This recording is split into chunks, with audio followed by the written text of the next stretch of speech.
Isaac Newton gravity Puthokhiba mafam aduda hauramba apple tree adu masi phawba hauri.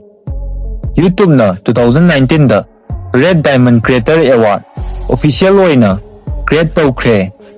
South Korea na world gi Ahanba oina April 3, 2019 da nationwide commercial 5G mobile network launch Puthokhre. Aurora Diamond T asi world gi khwaidagi mamal yamba column amani. Page number 1. Isaac Newton na gravity Puthokhiba mafam aduda hauramba apple tree adu masi phawba hauri. Isaac Newton na 1666 da law of universal gravitation formulate tawki.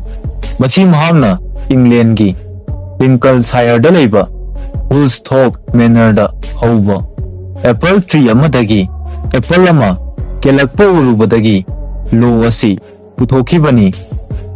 Apple aduna mahaki makokta tarakpagi wari asi popular legend ama oiki. Apple aduna laimaida tarakliba asi tha amadi atopa planet singi orbit ka mari leinei haibasi Newton na realize tawki. Apple tree adu flower of cane gi variety amani masi 350 years helaba pambi amani. Page number 2. YouTube na 2019 da Red Diamond Creator Award official oina create Puthokhre. Masi Red Diamond Play Button haina sukhangnai.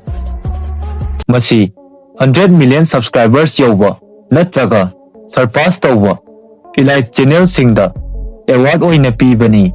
Award asi yamna tangi channel khara khaktana award asibu phangba ngamkhre. Award asi France ki Baccarat ta sabani masigi mayai maktada dark red crystal ama yawi. Page number 3. South Korea na world gi Ahanba oina April 3, 2019 da nationwide commercial 5G mobile network launch Puthokhre. Masigi internet speed asina 2.6 Gbps phawbani. Country asigi telecom provider ahum haibadi SK Telecom, KT amati LGU Plus makhoi ahumna matam amatada network chalairi. Masigi matungda ikuidana Samsung Galaxy S10 5G commercial release tawki. Asumna South Korean government amati makhoi gi telecom operator singna global technology da asawba inod ama hapli. Page number 4. Henry Fitzgerald asi exam amadi test lawagi concept Puthokhiba Ahanba Miyoi ni. Mahak American businessman amadi philanthropist amani. Historical source ki matungina exam Puthokhiba asi 19th century gi athengbadani hairi. Adubu haujikan gi standardized assessment sing asidi maming chap manaba Henry Fitzgerald haiba Miyoi amana puthoklambani hairi. Akonbagi Miyoi asidi 20th century gi anganba matamda Indiana University da professor oiramba Miyoi amani. Page number 5. Aurora Diamond T asi world gi khwaidagi mamal yamba column amani. Masigi mamal asi chawagna $1.47 million ni. Column asi Aurora kauba Italian company amana Turinda sabani. Column asida solid platinum beryl ama De Beers diamond 30 carats amadi gold nib 18 carats yawi. Company asina asigumba column asi chahi amada amakhaktamak puthoi.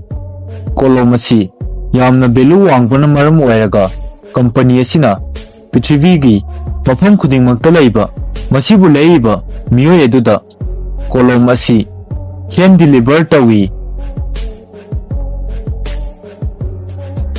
Page number 6. Indian professional MMA fighter amana night security gi thabak ama tawrami. Masigi maramdi mahaki fighting career khaktana mahaki livelihood ta support tawba ngamdabagini. MMA fighter adugi mamingna Vicky Singh Tomkyal kawi. Mahakna security oina thabak tawriba asi Marriott Hall amadani. Mahaki journey asi viral chatkre. Masina India da sports ki fan pikpana maram oiraga athlete sing da mayoknariba awaba sing adu utle. Page number 7. Human chess haina kauba real life chess ama July 20, 1924 da Leningrad da sanaki. Masi Soviet Union gi miyam da chess masana asibu promote taunabani. Masida Grandmaster anina command taurami. Grandmaster ani edudi Peter Romanovsky amadi Rabinovich ni. Sanakiba team ani edudi Red Army soldiers amadi Navy sailors ni. White color asibu Navy sailors singna amadi black color asibu Red Army soldiers singna sanarami. 5 hours ki event aduda miyoi 8000 henbana yengnakhi. Match adu 5 hours ki matungda draw chatuna loisinki.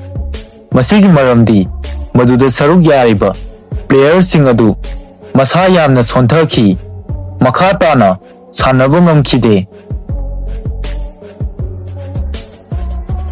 Page number 8. Austrian company amana ultrasonic sensor yauba smart shoes develop tawkhre. Khongup asi maruina blind people singna tongnabani. Khongup asi tonglabadi 4 meters labna leiba obstacle fauba detect tawba ngami. Khongup asibu inomek haina kawi.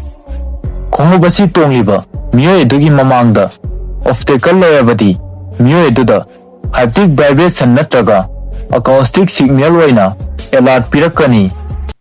Masibu power piba asi battery ama amadi processing unit amanani. Page number 9. Playing card ki deck amada yauriba king khuding magna history dagi great king singi mahut sili. King of space na Israel gi king David ki mahut sili. Masina wisdom amadi authority khanghali. King of hearts na Franks amadi Ahanba Roman Emperor King Charles Magne gi mahut sili. Masina courage amadi unification of Europe khanghali. Mahakpu suicide king haina su khangnai. King of diamonds asina Julius Caesar gi mahut sili. Masina well ambition amadi power khanghali. King of clubs asina Macedonia gi king Alexander the Great ki mahut sili. Masina military power amadi conquest pu khanghali.